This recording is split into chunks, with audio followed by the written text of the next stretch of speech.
Hola, hola, bienvenidos a todos a Sonidos y Movimientos Afro Online. Hoy nos vestimos de gala porque contamos con la presencia de nuestro gran maestro y amigo Alejandro Frigerio. Estamos súper emocionados por estar acá con él. Muchas gracias, Alejandro. Alejandro Frigerio es, licenciado en antropología en la Universidad Católica y doctorado en antropología en la Universidad Católica de los Andes. Fue miembro fundador del GEALA, que es el Grupo de Estudios Afro-Latinoamericanos, investigador principal del CONICET y referente acá en Argentina para todos los que de alguna manera estamos vinculados con estas cuestiones de lo afro en América. Así que bueno, bienvenido Alejandro Frigerio y muchas gracias. Ok, gracias Fabio, gracias a vos por el convite. Bueno, antes que nada, un par de cositas te voy a tener que corregir. Sí. Una, soy licenciado en sociología. Ah, perdón. No en antropología, porque no hay antropología en la UCA, en la Universidad Católica. Ajá. Y después, mi maestría y mi doctorado en antropología fueron en la Universidad de California, Los Ángeles, UCLA. En la UCLA, claro, en la Universidad Católica de Los Ángeles. No, Bien. Universidad de California, Los Ángeles. Ah, en la Universidad de California, claro. Ahí va, ahí va. Claro, Ahora sí. La Universidad de California tiene varias sedes en distintas ciudades y yo cursé en la de Los Ángeles. En la de Los Ángeles. Bien, bien. Sí. Está. Bueno, yo recuerdo que, vos de alguna manera fuiste testigo de el surgimiento, entre otras cosas, de la danza afro y la capoeira en Argentina, ¿no es cierto? Sí. Sobre todo capoeira. Capoeira fui el primer capoeirista argentino, creo. Ah, mirá vos. Estaba también Pablo Bonelli, pero él aprendió él vivía en San Pablo, pero digamos, de los que vivíamos en Argentina, el primero que empezó a hacer capoeira fui yo. Primero en Estados Unidos, después cuando vine en un momento de mis estudios, estaba por empezar a enseñar Yoshi Sena, ¿no? Que fue el primer brasilero que empezó a enseñar capoeira acá. Y George, claro. Hoshi. Yoshi tiene un nombre japonés. Ajá. Y-O-J-I, Yoshi Sena. Fui una de las primeras personas que practicó con él, digamos.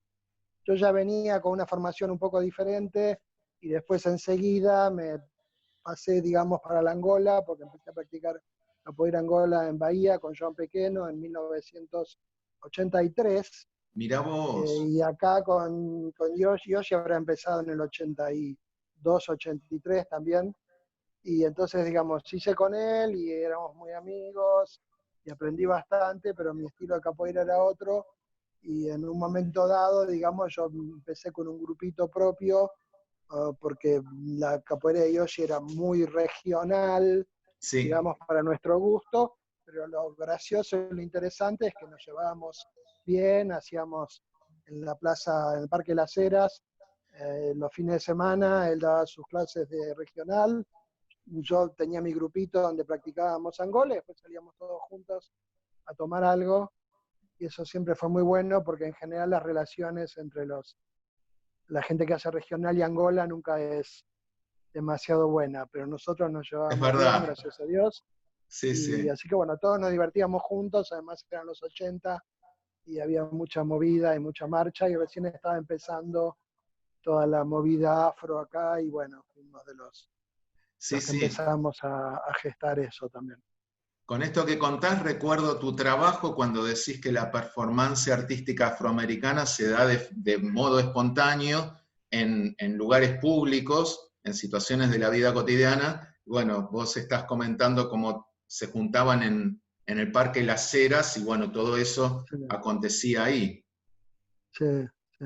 Eh, sí, era gracioso porque, digamos, no era muy frecuente todavía, ¿no? Ver manifestaciones de cultura afro en las plazas, menos en Palermo. Bueno, ya estaban las llamadas espontáneas en San Telmo, pero eran, ¿no? Se producían en ciertas fechas, no más. Sí, sí, Este, sí. pero bueno, sí, sí, tratábamos de hacerlo bien visible. Yoshi daba sus clases en otros institutos. Yo tenía un grupo al cual le enseñaba, no, nunca quiero decir que daba clases porque no daba clases, pero sí tenía un grupo de 5 o 6 que practicábamos, digamos, pues yo necesitaba para aprender y seguir desarrollando el conocimiento que adquiría en Bahía cuando iba a los veranos, digamos, necesitaba gente para practicar eso. Claro. Y bueno, también tomé clases con Yoshi, estuve como un año o algo así, no me acuerdo, y sigo haciendo regional también con él, pero después, digamos, decidí que Angola era más lo mío y bueno, ahí fue donde establecimos un grupito diferente y más o menos independiente. Pero eran Fue lindas. la época en donde se empezaba a armar una movida en el Centro Cultural Rojas también, ¿no? Fue, Claro, Yoshi daba clases en el Centro Cultural Rojas, que en ese momento era como el epicentro también de la movida afro.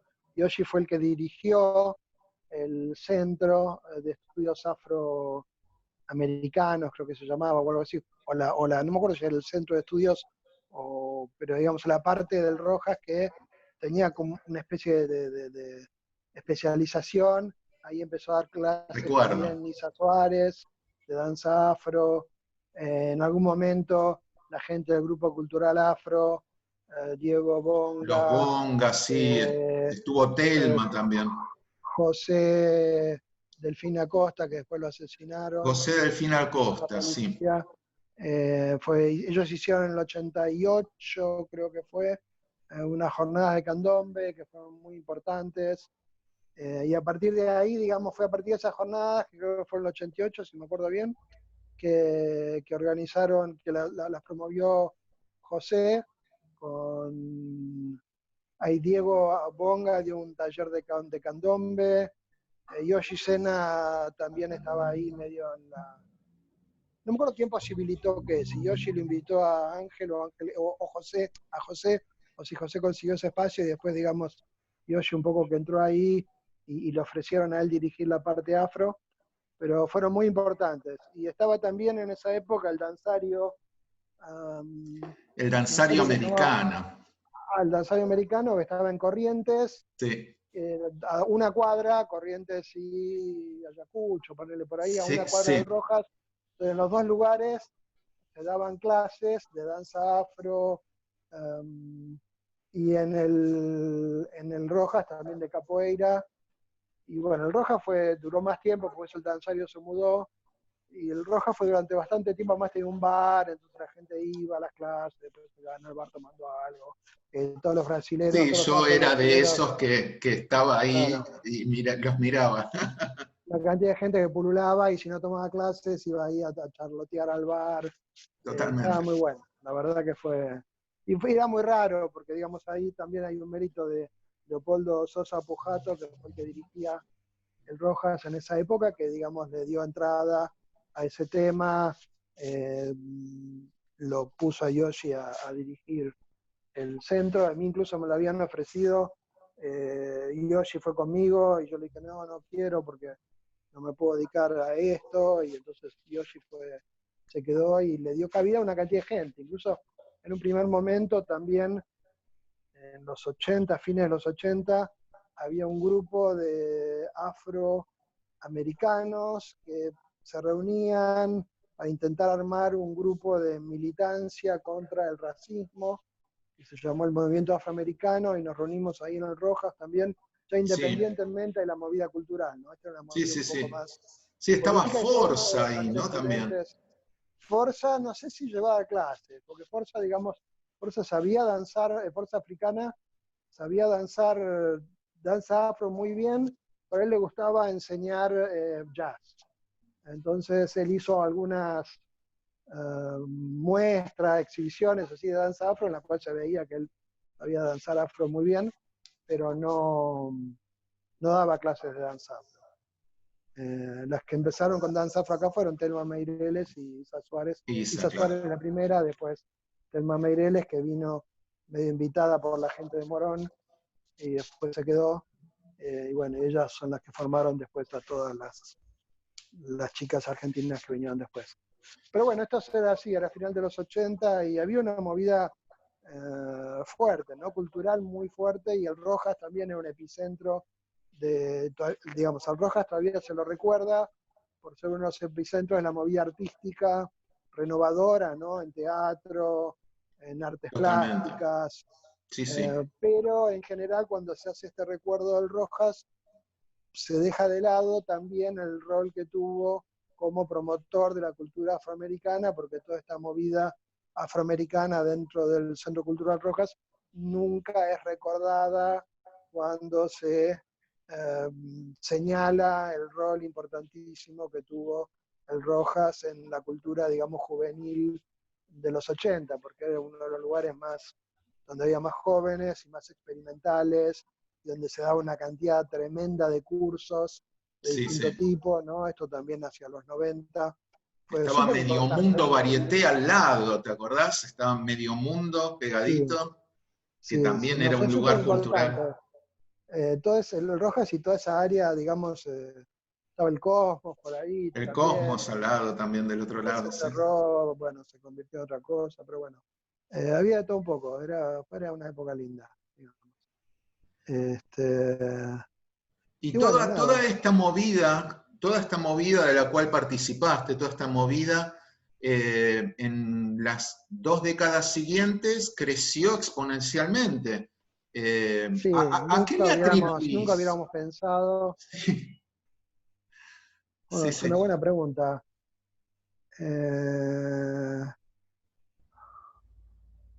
bueno, ahí también, digamos, una cosa que fue muy importante para mí siempre es, respecto del candombe, por ejemplo, que era principalmente una manifestación de los afro-uruguayos y de los uruguayos, los que posibilitaron que esto se expandiera más allá de la comunidad uruguaya, fueron la gente del Grupo Cultural Afro, ¿no? Sí, Ángela Costa, Diego Ángela Bonga, Costa. Costa, porque digamos, ellos se preocuparon por dar clases a personas que no eran del grupo étnico y del grupo nacional. Entonces, si ellos no hubieran hecho ese esfuerzo de saltar un poco la valla, no sé si el candombe se hubiera desarrollado como se desarrolló después. Ajá. ¿No? En ese sentido, la labor de Ángela Costa es súper importante, porque después que lo asesinan a José, él empieza a dar clases gratis en un par de lugares para armar la comparsa, ¿no? La famosa comparsa Calacangüe, que después Sí, salió en memoria de su hermano y de todos los afroargentinos, porque él también hizo una conexión, Ángel hizo una conexión muy interesante, y el Grupo Cultural Afro en general, hicieron una conexión fuerte con lo afroargentino. O sea, ellos sí, reivindicaban no solamente lo afro-uruguayo, a lo que ellos sabían, sino que también eh, reivindicaban la presencia afro en el pasado argentino.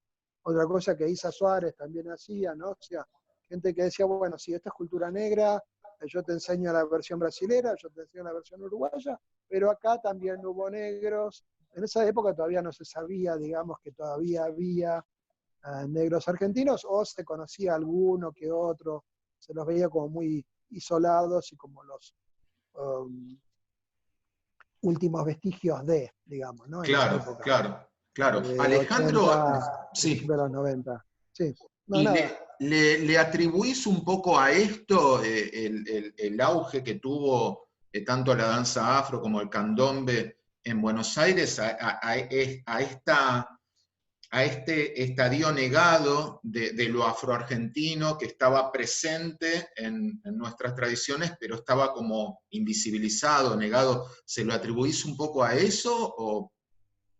No, no, yo en esas cosas no creo mucho, digamos. Ajá, Eh, yo se lo atribuyo a la labor que hicieron estos, en un par de trabajos que hicimos con otra gente, que hice con Eva Lamborghini, con Eugenia Domínguez, los llamamos trabajadores culturales, ¿no? Gente que trabaja de la cultura, de su cultura afro, pero que no lo hace como, digamos, solamente por dar clases de algo que me da plata, sino que tenían toda una conciencia negra y una Claro. conciencia de que esto era una cultura que tenía un cierto estatus, un cierto valor, y esta gente que se dedica a eso lo hace muy bien, gente con calidad humana, ¿no? Carismática, porque digamos Yoshi era muy carismático, en ese momento en los 80 todos éramos un poco loquillos, ¿no? Y era mucha joda en los 80, pero digamos,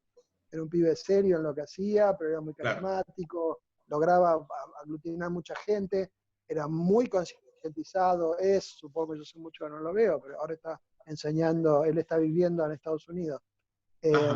y sigue dando clases de capoeira.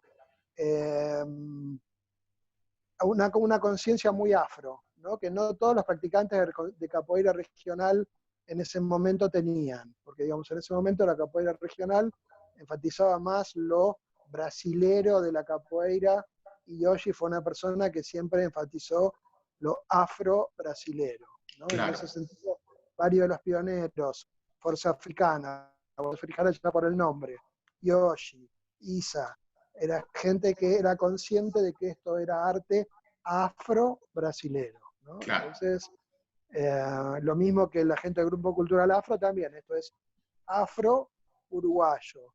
Y todos ellos, digamos, también tienen una conciencia como pan-afro-latinoamericanista, ¿no? Como que, bueno, esto no es solamente para negros uruguayos, para negros baianos, sino que es para cualquiera que quiera acercarse con seriedad y esfuerzo y conciencia a hacer esto que hacemos y que yo te lo enseño de buena voluntad, digamos, Claro. ¿no? Entonces yo creo que sin esa gente, bueno, Telma también, ¿no? Telma quizás no tenía una conciencia afro tan fuerte, pero era muy carismática, entonces digo, también ayudó increíblemente a difundir eso.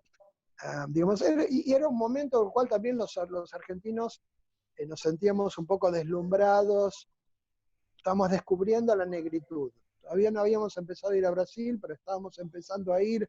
Al poco tiempo, digamos, la gente empezó a ir a Brasil y empezó como a coparse con esta cosa, ¿no? De la negritud brasilera. Estaba lleno, después se empezó a llenar de bares brasileros la ciudad, entonces ibas a San Telmo, había 2 o 3 o 4, después estaba Maluco Beleza, había Ah, varios. En toda la maluco. ciudad empezaban a haber, digamos, bares, ¿no? Donde se exaltaba esto de lo brasilero, que siempre era la negritud brasilera, más o menos disfrazada, porque qué sé yo, si te enseñaban ayer, no iban a enfatizar tanto las raíces afro, Claro. pero bueno, de última terminabas descubriendo que eso tenía que ver con lo afro. Claro. Entonces creo que la gente, era una época en la cual se empezaba a revalorizar también la diversidad étnica, entonces en Argentina quizás más la indígena, porque el afro todavía estaba muy invisibilizada, recién se empezó a visibilizar bastante más tarde, pero había una especie de apetencia por esto. Habíamos sido tan argentinitos homogéneos durante tanto tiempo, ¿no? En la dictadura militar hasta el 82, que de repente esta abertura también hizo que uno se fascinara por estas cosas tan diferentes.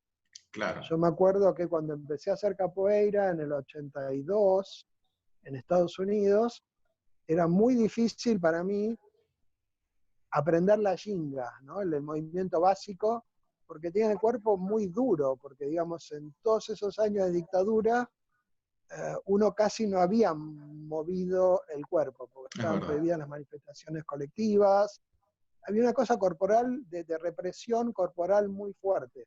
Ujú. Eso yo lo vi después porque ya en los 90 la gente más joven se movía de otra forma y aprendía todo eso mucho más rápido, porque ellos ya no habían vivido ese periodo de represión corporal en la cual no te podías mover, no podías transitar con otras personas. Digo, uno tenía la represión hasta internalizada de una forma corporal que es difícil de creer si no la viviste, si no viviste un periodo y después viviste el otro. Es ¿No? verdad, ¿te Cuando ves acordás que nos cómo la hacían gente... tomar distancia en el colegio? Y ahí firmes tomando distancia. Claro, Bueno, claro, no, digamos, estaban militarizados una cantidad de cosas de la vida cotidiana que uno ahora no lo puede creer. Tenías que estar paradito, en el colegio tenías que estar paradito, recto, ¿no? Ponías el brazo así, que casi parece un saludo nazi, ¿no? Tomando distancia, era todo muy tremendo, militarizado, reprimido. Entonces los 80 fue bueno, fue nuestro destape democrático es y verdad. empezó la movida afro ahí. Y después la gente se fascina porque, digamos, obviamente son manifestaciones culturales poderosas, divertidas, dan sociabilidad, dan mucho placer corporal, ¿no? Hay toda una cosa de liberación de endorfinas y eso, bailando, tocando, que obviamente que la gente se fascina. Yo creo que digo, no me parece raro, digo, no tenés que recurrir a una cosa medio de la ancestralidad negra, nada. Yo creo que directamente, nada más que estás ahí, viste una llamada de candombe y decís, uy, qué lindo sería poder participar de esto. Y llegó un momento en el cual era fácil participar, porque había gente dando clases. En Claro, otra época no, en otra época vos veías eso y era como para iniciados, era un club de iniciados. totalmente. En la medida en que se empieza a abrir eso, se empiezan a dar clases, bueno, cualquiera que le gusta, que se fascina con eso, que fue a Brasil y vuelve, puede aprender capoeira, puede aprender danza afro. Antes no podías, antes ibas a Brasil y aprendías en Brasil o nada. ¿Sí? Es verdad, es verdad. Ahora está sucediendo también con toda esta movida feminista que en las marchas, viste que se instaló mucho la danza afro también en las marchas, un Mm. poco por esto que decís, ¿no? Que son situaciones que se van dando y que colaboran con la expansión. Claro, lo que pasa es que también en todas esas cosas yo creo que uno tiene que recordar un poco a la gente, a los pioneros, que son los que hacen estas cosas posibles, ¿no? En el caso de las marchas, obviamente, la gente de Oduduá, las chicas de Oduduá, que son las que empezaron a hacer el puente entre la danza afro y la militancia, y que fueron las que llevaron la danza afro a las marchas, y después otra gente las imitó, digamos, se apropió de eso, pero en un principio fue un trabajo muy fuerte, muy bien hecho y muy claro de un grupo de personas muy específico, Sí, ¿no? O sí, sí, sea, Cecilia ellas aportaban la Benavides, danza afro, la gente de la chilinga aportaba la la Chilín. percusión. Eh, hay actores claves en los 80, 90 que uno puede identificar y que son los que posibilitaron toda esta movida, básicamente enseñando, ¿no? Y básicamente, gracias a Dios, enseñando con mucho respeto, con cero apoyo económico, muchas cosas hechas a pulmón, y eso es una de las cosas también interesantes de toda esta movida, ¿no? Que en general, bueno, conseguí, en algún momento hubo algunos espacios que se abrieron, pero nunca era algo bien pago, nunca era algo masivo. Después sí empezó a entrar más gente, etcétera, pero nunca era así como, bueno, no era Aye Music, que de repente tenía 60 o 70 personas.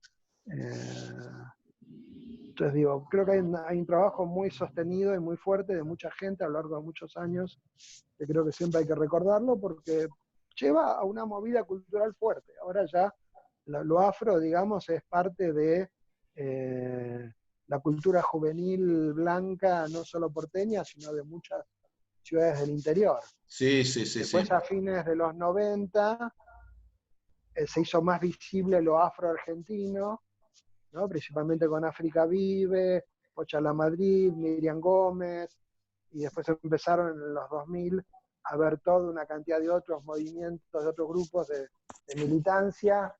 Bueno, estaba Lucía Molina, obviamente, en la Casa de la Cultura Indo-Afroamericana en Santa Fe, pero bueno, estaba en Santa Fe. A nosotros, digamos, lo que más nos afectó fue la labor pionera de África Vive, después vinieron otros grupos, vino Misibamba, hubo todo un reverdecer, la cantidad de afroargentinos que estaban ocultos, digamos, invisibilizados, empezaron a decir, sí, acá estamos. Entonces empezó a ser, ¿no?, como un movimiento paralelo que no está del todo integrado, que es el de la militancia afro, con el de la práctica de la cultura afro, ahí hay una división, y hay otra división que tampoco está tan buena, que es la de la gente que practica religiones afro brasileras, y son como tres grandes ramas que no están tan unidas como deberían estar por una cantidad de problemas y de diferencias, pero que muestran que lo afro en sus distintas formas está muy presente en la sociedad argentina, con muchas resistencias, obviamente, porque todavía sigue habiendo resistencias hacia todo esto, sigue habiendo resistencias hacia el candombe en la calle, sigue habiendo resistencias hacia la práctica de religiones afro-brasileras, sigue habiendo resistencias hacia la denuncia del racismo, ¿no? que impera en nuestra sociedad. Digo, no es fácil, pero si uno mira para atrás, todo lo que se avanzó en estos últimos 20, 30 años es increíble. Porque, Sí, digamos, sí, sí, sí. Sí. éramos 20 personas haciendo cosas afro en los 80 y de repente hay 20.000, no sé cuántos hay muchísimos, ¿no? Sí, sí, Entonces, sí. Yo te iba a preguntar justamente en esta dirección, porque con todo este crecimiento exponencial, ¿no? De mucha gente que se acerca a bailar o a tocar el tambor, a hacer candombe, para vos, ¿qué sería, que un poco me lo contestaste recién, ¿no? Pero ¿qué sería lo más importante a tener en cuenta cuando vos te iniciás como en este camino, empezás a bailar? ¿Qué tenés que tener presente? mira, yo hace unos años, unos cuantos años ya, pasaron unos cuantos años, me invitó la gente del Grupo Cultural Afro cuando hicieron una celebración del Día de la Conciencia Negra, que era el 20, bueno, el 20 de noviembre, ¿no? Por Zumbi, en Brasil, qué sé yo. Y yo dije, bueno, en aquel momento dije, bueno, primero tendríamos que tratar de encontrar una fecha más cercana a lo argentino, digamos, ¿no? Que está todo bien el 20 de noviembre, pues habría que encontrar una fecha que tuviera que ver con la historia argentina para no estar recordando, digamos, acontecimientos de otros países, porque tenemos una historia afro en el país, tenemos una cantidad de gente relevante, solo que bueno, en ese momento esas cosas eran difíciles porque estaba todo demasiado invisibilizado en lo local, entonces ya era increíble que estuvieran haciendo el Día de la Conciencia Negra. Pero yo digo, esa vez me puse a pensar, bueno, y toda esta gente, ¿no? O sea, yo soy blanco, me invitaron porque bueno, la gente me tiene aprecio, ¿no? Yo los conozco hace mucho, nos apreciamos mutuamente, pasamos por varias cosas juntos. Pero digamos, ¿qué sería la conciencia negra para una persona blanca? Como la gran mayoría de las personas que practican ahora artes afro. Digo, uno no puede desligarse de una conciencia negra si uno está practicando un arte afro. Porque, digamos, lo que no tenés que hacer, y yo lo ponía en unas cosas que dije, bueno, si uno entra a hacer esto porque es divertido, nada más, porque obviamente es divertido, y obviamente lo haces porque es divertido, pero lo haces nada más que porque es divertido, estás siendo parte del problema, ¿no? Porque estás ayudando a la banalización de algo que costó muchos años de sacrificio, de muertes, de torturas, para desarrollarse, ¿no? Y que todavía hoy es más estigmatizado, digamos, la cultura negra sigue siendo estigmatizada, por más que se desarrolló, se hizo visible, está presente en todos los lugares, pero digamos, se la invisibiliza, se la comercializa, se la blanquiza excesivamente. Entonces, digamos, para mí lo principal es acercarse con respeto, con conciencia de dónde viene esto, qué fue lo que costó que esto esté ahora presente y, y nada, digamos, y sobre todo en estos momentos, bueno, tiene que haber una conciencia obviamente antirracista, tiene que haber una conciencia de que, bueno, cuál es el lugar de la persona blanca que se acerca a esto, bueno, tipo, de vuelta, con respeto, y no todos los negros saben practicar cultura negra adecuadamente, Claro, porque, digamos, está lleno de ladris, está lleno de gente que no lo mamó de chico, claro. pero la gente que sabe realmente, sí, en general son gente afro, que la mamó de chico, y vos llegás X años después y bueno, vas a aprender lo que podés aprender en base al momento en que llegaste. O sea, vos nunca vas a bailar igual si lo empezaste a hacer a los 25 que si lo empezaste a hacer a los 5. Claro, Por claro. más Yo que quieras, recuerdo, sí, sí, sí, decime, no, decime. no podés, digo, y no vas a tener el mismo conocimiento que adquirió una persona que empezó desde los 5 y que creció en un ambiente en el cual esto era cotidiano, en el cual, de vuelta, eso que yo decía en el artículo, ¿no? Una cantidad de cosas que se absorben y se aprenden en la convivencia cotidiana. Entonces, por más que después te lo enseñen, no vas a aprender todo lo que tenés que aprender. Si te dedicas bastante, vas a aprender bastante. Pero siempre hay que tener una situación, una condición, creo, de una cierta humildad y seriedad y respeto.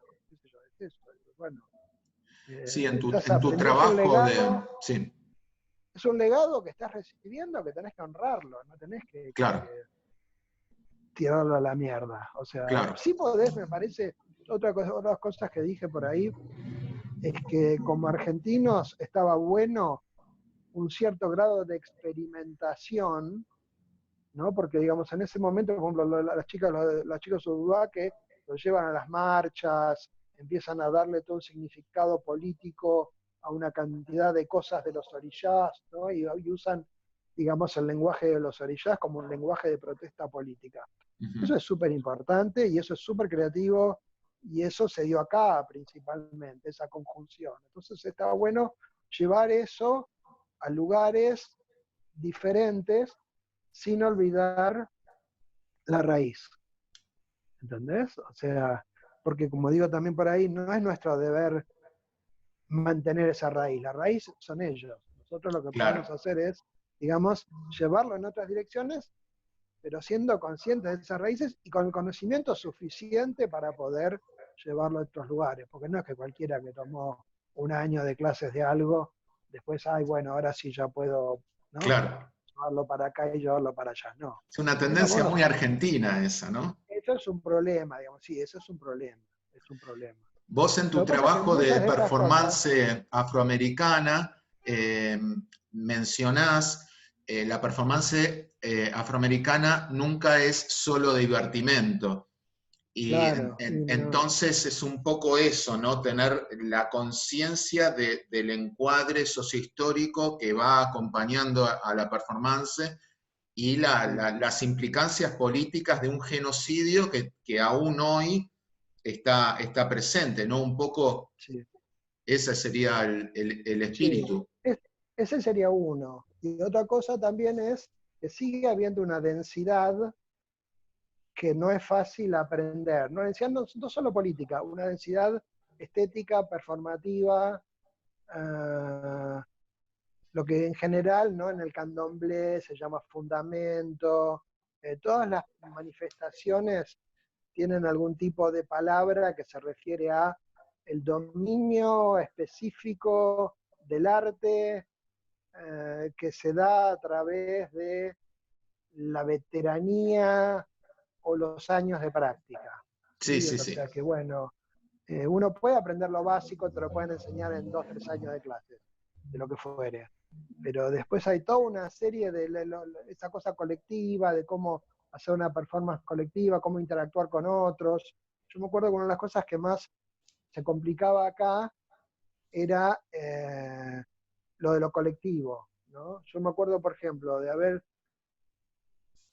no sé, iba a algunas fiestas de danza afro acá. Estaba todo el mundo bailando por su lado. Pero como, Claro. no, chicos, no es así. Yo me acuerdo de haber ido, por ejemplo, a la Noche de la Belleza Negra, no, de Ileayé, que es una de las fiestas más importantes del bloco afro de Sí, sí. Ileayé. Lo hacen todos los, creo que es enero, si me acuerdo bien. Y terminábamos todos bailando la misma coreografía que yo, 200, 300 personas a las 5 de la mañana. No era porque lo copado era eso, era lo colectivo, no era que estaba cada uno por su lado. Eso es bien individual, bien blanco, bien siglo XXI, digamos. En cambio, la cosa más afroamericana tiene que más que ver con esta cosa de, bueno, es un grupo de personas que se está divirtiendo en grupo. La rueda de samba, la rueda de capoeira, ¿no? Esta cosa de todos juntos haciendo lo mismo, cada uno mostrando que tiene algún conocimiento propio y un estilo específico, pero lo estamos haciendo juntos. No está cada uno individual por su lado haciendo la suya. Eso es bien sociedad occidental, blanca, que es lo que más nos cuesta aprender, porque digamos, a vos te pueden enseñar ciertos movimientos, pero después, o sea, capoeira, te enseñan los movimientos básicos, sí, buenísimo. Pero después en una roda tenés que saber no solamente cómo jogás con esa persona con la cual estás jugando, sino también cómo comportarte en la roda, estar atento al birimbao, las canciones, digamos, hay toda una serie de cosas que están sucediendo que van mucho más allá de si sé hacer 5 o 6 movimientos seguidos o si sé contestar a una patada o algo. ¿Sí? Digo, y eso es lo denso, lo performáticamente denso que cuesta agarrar y que solo lo agarrás si estás suficiente tiempo en un grupo que conozca lo suficiente, porque si estás en un grupo de 5 argentinos que lo aprendieron, pero aprendieron lo que ellos saben, bueno, no vas a poder tampoco. Tenés que ir a Bahía, tenés que ir a Montevideo, tenés que ir a los lugares donde eso se hace de forma, es como aprender a bailar tango en Japón. Claro. Vas a aprender los pasos, pero si no fuiste a una milonga en Buenos Aires, no vas a entender bien cómo ese baile se hace en relación a todas las otras personas que están bailando, los Claro. códigos. Bueno, hay una riqueza cultural que va mucho más allá del movimiento puro. Sí, Como vos cómo vos recuerdo que aplicás esos decías movimientos. que por esta densidad el neófito a veces se pierde alguna significación de la performance, se le pasa por alto. Entonces Claro, claro. es importante todo ese marco de contenido sociohistórico que hay alrededor Sí, de la performance. Súper, súper sí. claro, Ale, Y súper eso de vuelta, interesante. eso se aprende en general en los lugares, en los lugares. Si vos no viajás, lo podés aprender. Ahora hay gente que están enseñando bien en todos los países, ¿no? La capoeira Angola, ponele, está en muchísimos países y hay gente que la enseña muy bien, pero me parece que eh, tenés que ir a donde esto se aprendió. Y también hay una cierta dimensión densa que no solo tiene que ver con, ah, qué lindo, todo junto, pero también hay algo denso a veces de lo conflictivo, De ¿no? conflicto De lo que, social, claro, porque esta performance expresa cosas colectivas buenas y cosas colectivas hasta no tan buenas. ¿Sí? O claro. sea, puede haber peleas, puede haber discusiones, puede haber tensiones, porque Enfrentamientos entre grupos, ¿no? Hoy citabas enfrentamientos, la sí. regional con la No, o aún dentro nación. de la propia Angola, ¿viste? En una roda puede haber una tensión. Yo hace poco también me entrevistaron unos chicos de un grupo de Capoeira Angola, el grupo Capoeira Angola Cabula, porque yo fui uno de los primeros alumnos, de haber sido el primer alumno del mestre de ellos, Barba Blanca, que era un alumno de Joan Pequeno. Entonces cuando yo iba Ah, a Bahía y tomaba clases con Joan Pequeno, Barba Blanca era el alumno más avanzado de Joan Pequeno, y yo en un momento dado le dije, che, ¿no me das algunas clases? Porque hay cosas que no estoy entendiendo. Entonces fui, tomé unas clases, digamos, con él, me explicó bien algunas cosas. Pues, Joan Pequeno no era de explicar mucho verbalmente, ¿no? Porque Joan Pequeno te enseñaba algunos movimientos y después incluso te corregía con las manos, él te estiraba la pierna, te ponía el pie en un cierto lugar, pero no te decía tenés que hacer esto o lo otro. Es como que físicamente él te decía cómo había que hacer las cosas, pero no te lo explicaba verbalmente. Entonces a mí Barba Blanca me explicó varias cosas verbalmente y eso me ayudó bastante. Y entonces, bueno, yo después hablaba con estos chicos hace 2 o 3 días y yo les decía, miren, una cosa que yo veo en esta época es que de repente lo afro está muy hippie, muy paz y amor, y está todo bien, y qué divertido. Y en Bahía nunca fue paz y amor, claro. ¿entendés? O sea, no, no estaba bueno que fuera violento, pero siempre había una cierta tensión que vos nunca sabías para qué lado podía explotar, ¿no? Porque tiene que ver con la vida, tiene que ver con los odios que a veces hay entre las personas, con las rivalidades que hay entre las personas. Entonces digo, no es solamente, ay, bueno, lo saco de la calle, y en la calle siempre hay quilombo también, hay cosas buenas y hay performances colectivas y también hay conflictos. ¿Ese Entonces, conflicto tendrá que ver con la tradición de un pueblo esclavizado? y hay conflictos y conflictos, ¿no? Obviamente que eso crea ciertos conflictos y ciertos traumas y ciertas tensiones específicas. Pero además, siempre hay conflictos. En cualquier práctica colectiva hay conflictos, hay hay gente que quiere mostrar que sabe, y gente más grande que cree que, no, que esta persona no sabe lo suficiente. ¿No? Yo siempre me acuerdo de los chicos de candombe que decían, bueno, mira, en mi época cuando vos tocabas candombe y tocabas mal, te pegaban con un palo en la cabeza. No te venían a decir, che, ¿sabes qué? Estás tocando mal, tenés que tocar así. No, palo en la cabeza, o te sacaban el tambor, ¿no? Digo, no digo que eso sea lo que hay que hacer todo el tiempo, Claro. pero son esas cosas. Vos te querías meter, eso se veía mucho, se veía en San Telmo también, ¿no? Gente que de repente se quería meter en un lugar de la llamada que no era el suyo, porque no, vos no tenés que estar acá tocando porque todavía vos no estás preparado, vos tenés que ir más para atrás. Claro. ¿Sí? Entonces, se lo mandaba para atrás de formas de todo tipo, ¿no? A veces empujando, a veces se le metían varias personas adelante, qué sé yo, no sé, hay como distintos mecanismos grupales para manejar estas tensiones, y eso creo que también tiene que ver con la densidad de la performance, ¿no? Hay una densidad de vuelta política, estética, de Multidimensional. tensiones sociales, claro, sí. Y está bueno eso, porque digamos, no es algo que, ay, bueno, lo hacemos solamente en un escenario, ¿entendés? O sea, digamos, las artes, durante mucho tiempo las artes occidentales, que tampoco nacieron en un escenario, pero después, una vez que se fueron a los escenarios, es como que, bueno, las artes occidentales son de y para escenario. Y eso Claro. les saca una cantidad de otras cosas que las artes afro, no, nacen en la calle, muchas se siguen practicando en la calle, y la calle es el ambiente natural. Entonces, de vuelta, tenés los conflictos que hay de edad, de género, de personas que se tienen bronca, de gente que cree que sabe y no sabe tanto, de gente que a lo mejor sí sabe, pero hay alguien más viejo que te quiere poner en tu lugar, nada más que porque es un viejo cabrón, ¿no? Claro. Digo, esas cosas están. Y está Está muy bien. bueno, qué sé yo. Cuando se Sí, desmadra está malo, sí, ¿no? Porque, sí, sí, digamos, claro. yo estuve en Claro. situaciones en las cuales decís, no, no me gusta que haya pasado esto.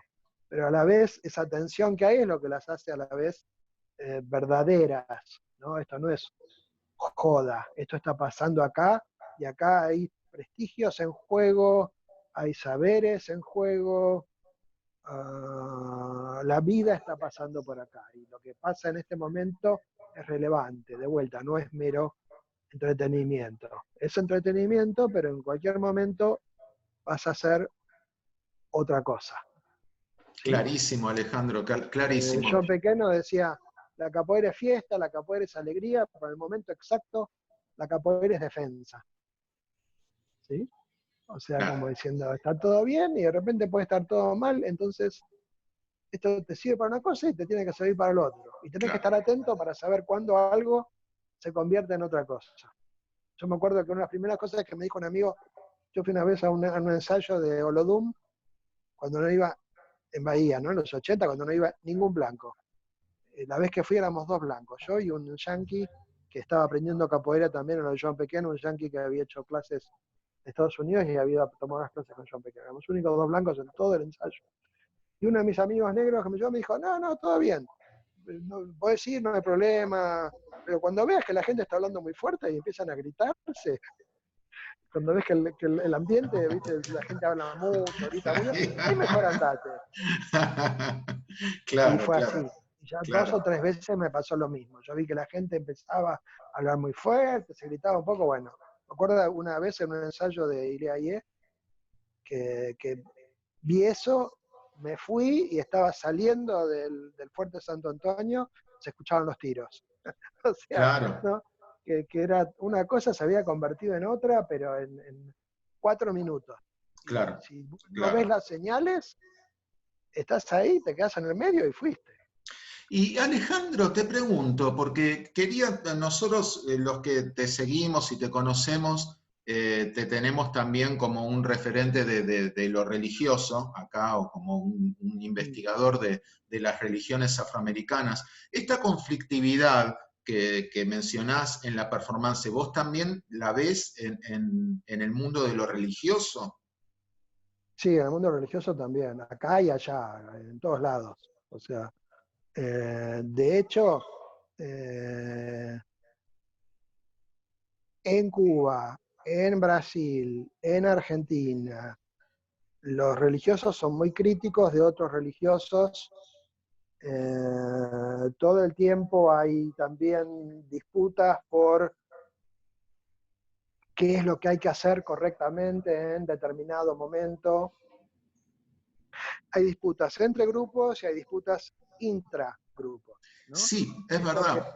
decía de los fundamentos. En Bahía era muy obvio a veces que yo veía, sin saber muy bien si era algo correcto o no, pero vos ves que de repente, bueno, llega tal orilla, empieza a bailar, no sé qué, y en cierto momento alguien canta algo, y vos ves que otros viejos están ahí, se sonríen, porque saben que esa cantiga, esa reza era para cantar en ese momento, que el orilla está haciendo tal cosa, o que el tamborero está tocando tal otra. Digo, vos te das cuenta cómo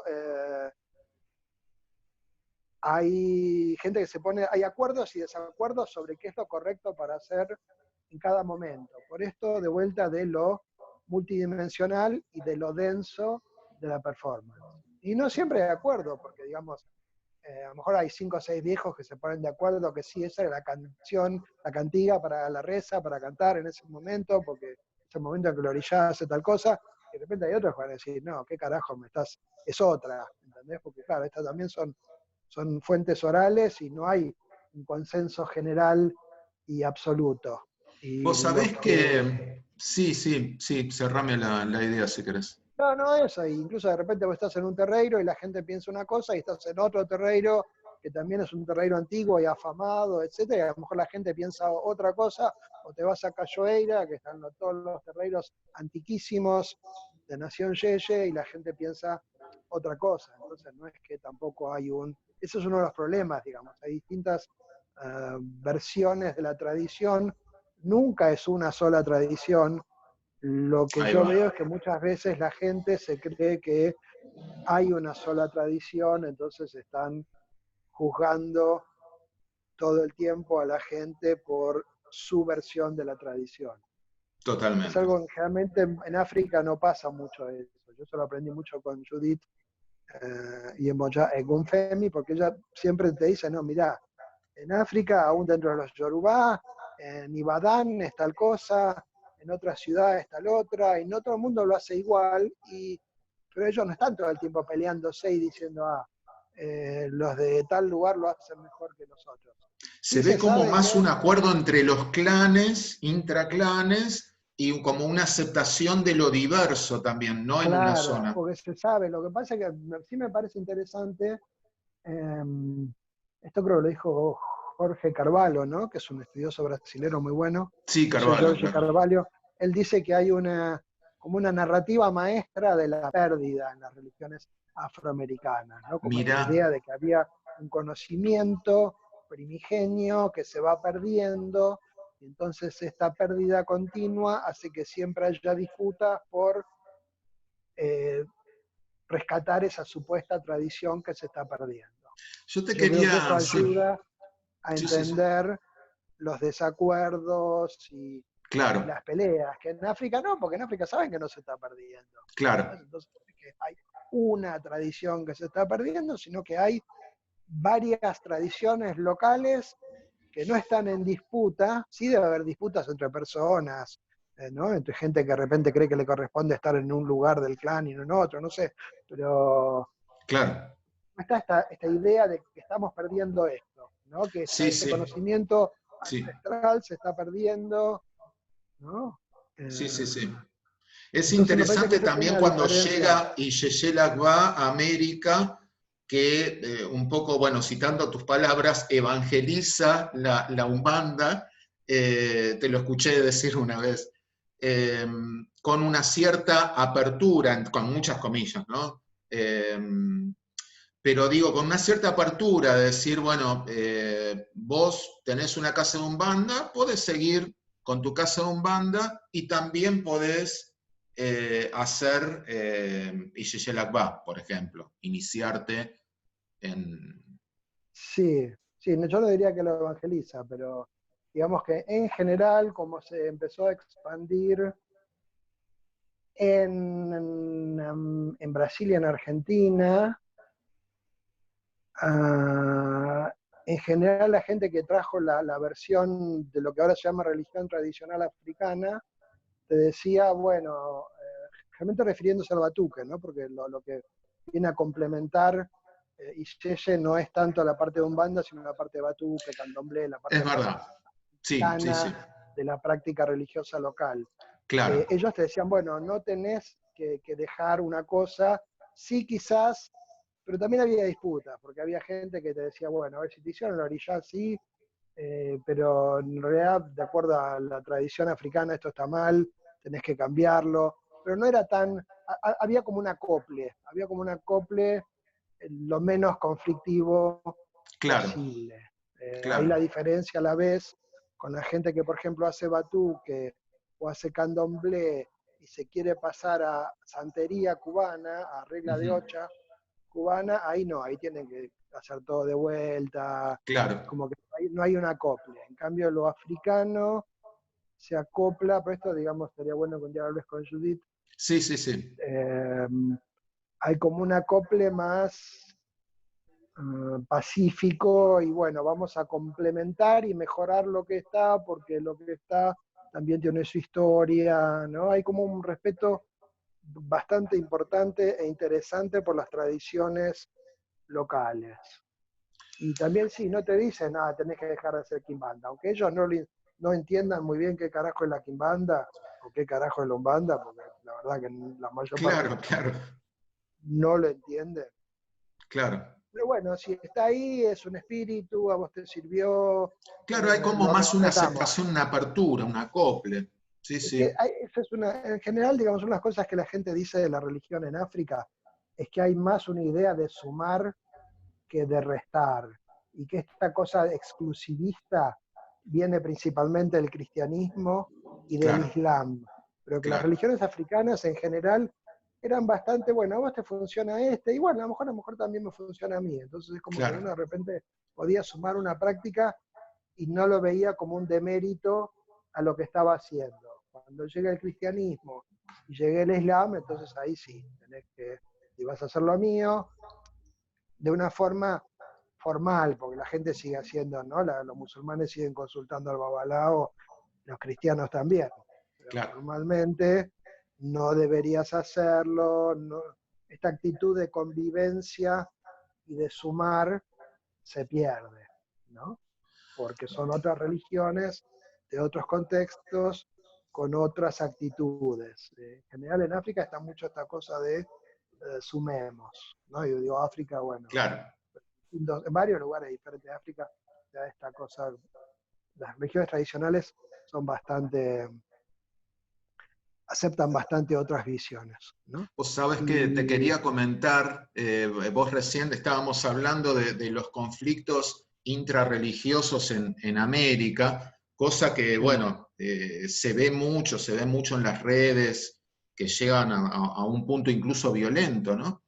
sí, Y bueno, hace un par de años, revisando viejos archivos, me encuentro con una reza de Ollanta Ladé de la década del año 57, si no me equivoco, de Cuba, ¿sí? Y ajá, la misma reza del año 39 de Trinidad. Y cuando estamos haciendo un trabajo en la universidad con estos dos ejemplos, una de las chicas me dice, fue una chica que tomó la clase con Judith también, me dice, profe, esta reza nosotros la cantamos en el batuque. Entonces, me llamó mucho la atención, ¿no? Porque en un continente tan diverso, con tantas discusiones, de repente te encontrás con que una reza y un ritmo de tambor se mm, mantuvo a lo sí, largo del siglo de modo casi intacto, con muy pocas variaciones, digamos, un registro sí, sí, sí, estaba sí, tocado con guataca y el otro con tambor bembé, ponele, ¿no? Pero era más o menos la misma... eh, claro.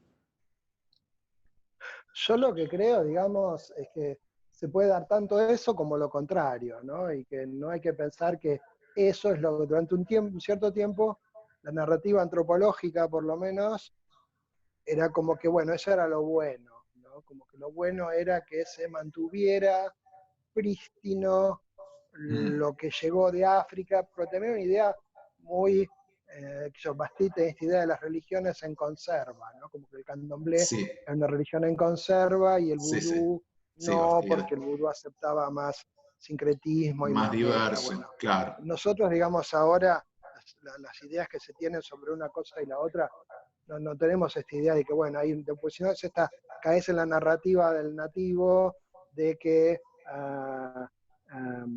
esta idea de la pérdida, ¿no? O que conservas el mismo conocimiento o que si no se va perdiendo. Y las cosas se modifican, a veces las cosas permanecen iguales, pero las cosas también se modifican. El Entonces, modelo dialógico, ¿no? eh, De Girlo. no podés pretender que bueno, la religión de ahora es la misma de hace 100 años, porque además hace 200 años no había candomblé, los candomblés, digamos, o las casas de culto en Brasil, en Cuba, tienen una época específica en la cual sabés que empezaron a ver el tipo de grupos que dieron origen a la práctica actual y que antes la práctica era otra. ¿Sí? Entonces, digo, a lo mejor si vos vas, digo, encontrar lo parecido a lo actual es solamente X años para atrás, no Claro, muchos más. Porque todas las prácticas actuales no son, no son iguales a las africanas, no son iguales a las que se practicaban acá en el 1600 o 1700, claro, sino que son formas que surgen en general a fines del siglo XIX, digamos, que es cuando los esclavos tienen una cierta libertad, un poco mayor, se pueden juntar y pueden armar templos y grupos con una cierta estabilidad que dan origen a lo que conocemos ahora como batuque, candomblé, ocha, lo que fuera, ¿no? Si vos pudieras ir a lo mejor 200 años atrás a Bahía, no verías ni en pedo algo parecido a lo que se ve ahora. Entonces, claro. está esta idea, la gente a veces pierde la conciencia histórica, ¿no?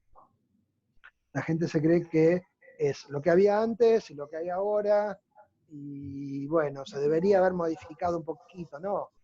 Lo que había antes no era muy diferente. ¿Cuántas Y lo que hay peleas se ahora ahorrarían teniendo se presente esto que ahorraría. decís? Lo que pasa es que es complicado a la vez, porque si no, también puede ser un todo vale. Entonces, bueno, no es un todo vale. De vuelta, hay un conocimiento, Bueno, hay claro, una performance que cristaliza, pero hay que tener una conciencia sociohistórica, especialmente en estas religiones que de vuelta, sí, no es igual a África, y no es igual a cuando llegaron los esclavos, y no es igual a 100 años después de que llegaron los esclavos. No, esto empieza a finales del siglo XIX, olvídalo, el resto antes era otra cosa, ¿no? Pero de vuelta, es complicado, porque si tenés demasiada perspectiva sociohistórica, entonces, bueno, cualquier cosa sirve, y cualquiera que empieza a decir cualquier cosa está todo bien, y no está todo bien. Es difícil mantener un equilibrio, ¿no? En el cual vos creés que hay una tradición, pero no la sacralizás, pero tampoco la banalizás. Es claro. complicado, digamos. Sí, bueno, quizás se trate de tener una cierta responsabilidad de tener esta dimensión sociohistórica, tanto de las performances como de las religiones, sabiendo que también hay una cuestión de diversidad en América y de esto de que Claro, las culturas son movibles y que esas tradiciones quizás tienen un periodo de transformación en un periodo histórico determinado, que eso no te da derecho a que hagas cualquier cosa en un claro. ritual o en una performance, ¿no? Eso, por ejemplo, yo veo un par de grupos brasileros de Facebook donde la gente discute y uno ve que la gente tiene esa idea, porque la gente te dice, bueno, a ver, en África es así, y esto lo sé porque o me lo dijo tal sacerdote, o está en tal libro, y acá en Brasil era así en tal época, porque te citan libros. O sea, la gente, no hay que despreciar los libros, la religión no es los libros, pero los libros justamente te dan esta visión de esta densidad sociohistórica que no te lo da la transmisión oral, porque la transmisión oral es muy Claro, payuta, porque es así como, mi pai hacía tal cosa, y entonces queda establecido como, y a lo mejor tu pai lo hacía así, pero el pai de tu pai seguro que no, y el pai del pai del pai seguro que tampoco, porque la gente cambia mucho las totalmente. cosas. Entonces Sí, sí, digo, sí. está bueno tener el conocimiento y las ganas de poder recurrir a Berger críticamente, otros estudios, pues hay millones de estudios ya sobre Sí, religiones afro. sí, sí, sí. Yo creo que muchas veces los practicantes ignoran estos estudios y tienen una visión demasiado empobrecida del pasado de su religión, ¿no? Sí, Además, si todos pasaron por 5 o 6 países de santo, pues la verdad es que casi todos pasaron por 5 o 6 países de santo. sí, sí. ¿Cuál es la versión prístina que mi país de santo hacía si tuviste como 6 países de santo? Es No verdad. es, no es decir, ay, Sí, no, sí. mi país lo hacía así. ¿Cuál de tus 6 países? ¿No? Claro. Entonces uno ve las discusiones en foros brasileros y la verdad que los tipos le dan mucha atención a lo que hacen, a lo que hacían sus pais y abuelos y lo que fuera, pero también leen libros y saben historia Claro. y saben lo que pasa en África también por libros y por autores, no solamente porque yo conocía a tal Yorubá y el Yorubá este me batió la posta, que es un poco la idea que todavía tienen muchos países locales. ¿Viste? Ay, no, yo conocí a un Yorubá X y me dijo tal cosa y entonces yo tengo la posta y todo el resto están equivocados. No, no es así. Este, además, en las religiones hay disputas en todas, pues si vos ves los católicos, hay disputas dentro de la iglesia, hay Totalmente, disputas claro. con los protestantes, o sea, cualquier... Sí, sí. la cosa es cómo vos, con qué elementos vos discutís y qué tan densa y meditada es tu discusión. ¿Entendés? No, bueno, o sea, es así o está mal. O Sí, sea, es sí. así como lo aprendí yo o está mal. No, pará, ¿por qué? Y pensar en la teología y en los fundamentos teológicos, ¿no? Esto también de vuelta, Judith lo diferencia muy bien, ¿no? Entre, digamos, lo que sería una costumbre y lo que sería un fundamento, digamos, son cosas diferentes. Y Claro, para saber cuál es el fundamento, tenés que saber que hay una teología. Para saber que hay una teología, tenés que saber algo que vaya más allá de cuántas velas prendo, cuántos bichos mato y dónde pongo los platitos. claro, Digo, tenés claro. que saber que hay mitos, que hay razones por las cuales, ideas sobre la persona, ideas sobre sobre las deidades, ideas sobre los tipos de relación entre las personas y las deidades, cómo se establecen. No es solo prendo 5 velas, pongo 3 platitos, cocino pororó, Claro, ¿no? Que para muchos es eso, se queda en un ritualismo claro. muy, muy exacerbado, ¿no? Sí, por eso me parece tan valioso hablar con una persona como vos que maneja el espectro de lo religioso, en donde hay verdades, y el espectro de la academia, en donde no hay verdades. Eso es muy interesante, esa contrastación, Muy ¿no? interesante, sí, sí. Sí, sí, Y también, bueno, que también nos interpela a nosotros, ¿no? Porque uno también se pone a pensar, bueno, yo en una época decía, no, porque no hay gente que se pelea más que los países santos. Y después pensaba, ¿y los antropólogos? ¿Qué tanto nos peleamos? Entonces, digamos, vos ves las peleas en un grupo al cual vos seguís con una cierta atención, pero también eso te lleva a reflexionar sobre tu propio grupo y cuántas de las cosas vos tenés naturalizadas. Entonces, ¿con qué derecho vos te vas a poner a exigirle a las otras personas, ¿no? Que sean contemplativas, que lean libros, que no sé qué, cuando muchas veces los propios antropólogos también tenemos unas disputas que vienen de no leer libros, de creer que tu versión es la única verdadera, de no cuestionarte tu conocimiento y cómo lo adquirís. Entonces digo, está bueno porque uno va aprendiendo cosas que también lo hacen cuestionar a uno, ¿no? cuestionarse las prácticas, qué importante. Ale, yo la verdad estoy recontra agradecido, ya lo sabés, a vos no te gusta mucho que te elogien ni nada, pero bueno, realmente fue un momento para mí muy interesante. ¿Querés dejar, cerrar con alguna idea que te parezca importante? No, nada, de vuelta creo que digamos, la cultura afro está viviendo un momento de expansión inusitada por todo el mundo y especialmente en Argentina, y me parece que eso está buenísimo. Me parece que la forma en la cual la cultura negra o afro es reconocida como parte del patrimonio de la humanidad es haciendo que se expanda por todos lados, pero es una expansión que tiene que no conllevar ni banalización, ni robo, ¿no? Sino que hay que hacer una práctica consciente, respetuosa y antirracista, ¿no? Sobre todo en estos momentos complicados en los cuales el racismo sigue, por más que se puso de moda, la crítica al racismo sigue presente en todas nuestras vidas cotidianas, en todos los países, bajo distintas formas, lo que hace que sea difícil de combatir, porque no es lo mismo el racismo norteamericano que el racismo argentino. Claro. Entonces, nada, me parece bárbaro que todos disfrutemos este patrimonio cultural, pero hay que tener conciencia de que uno tiene que aportar también algo a la gente que desarrolló todo este patrimonio, porque si no, de vuelta, uno no es parte de la solución, sino que sigue siendo parte del problema. Ese siempre ha sido nuestro propósito, Alejandro. Brillante, brillante, la verdad, súper agradecido. Y bueno, ya has anticipado lo que se viene, obviamente la presencia de Judith, que siempre muy amorosamente también nos comparte sus conocimientos, una de las personas también más conocedoras de tradiciones africanas en el país, ¿no es cierto? Sin duda, sin duda. Me sorprendo diariamente con sus conocimientos. Muy bien, muy Y bien. bueno, así que gracias, Fabio, te agradezco mucho la oportunidad de vertir algunas opiniones.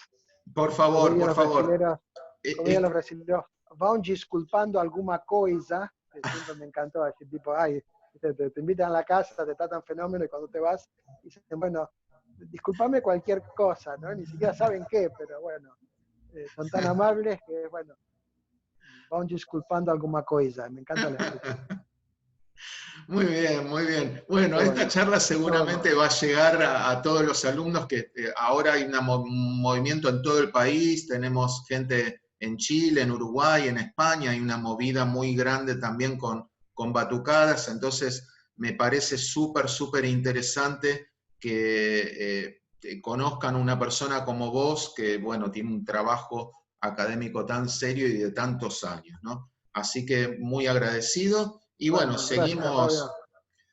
Gracias por el laburo seguimos, de difusión que siempre haces con tanta tenacidad y polenta y hombría de bien, digamos, para tirarte algún, no tienes todas flores para mí, digamos, también hay que reconocer lo que hace todo el mundo, ¿no? Y bueno, todo ese rato que venís bregando y también aguantándote lo que hay que aguantar, porque a veces hay que aguantarse algunas, y sí, sí, pero sí, bueno, hacer lo que uno eligió y lo que a uno le gusta, así que bueno, es lo sí, que sí, importa. sí. Otro día Es lo que tenemos que uno es. hablar de lo que pasó viste que yo estuve muchos años en los jardines de Infante con la danza de orillás, ¿no? Y prendió Mm, muchísimo, te hablo de 15 años atrás, y todas las anécdotas conflictivas que hubieron con eso en la educación, ¿no? Cuando no sí, me había imagino. tanta apertura. Pero Claro. bueno, Ale, muchas, muchas gracias y quedamos en contacto permanente. Alejandro Dale, Frigerio, fuerte abrazo. Chau, chau. gracias, gracias.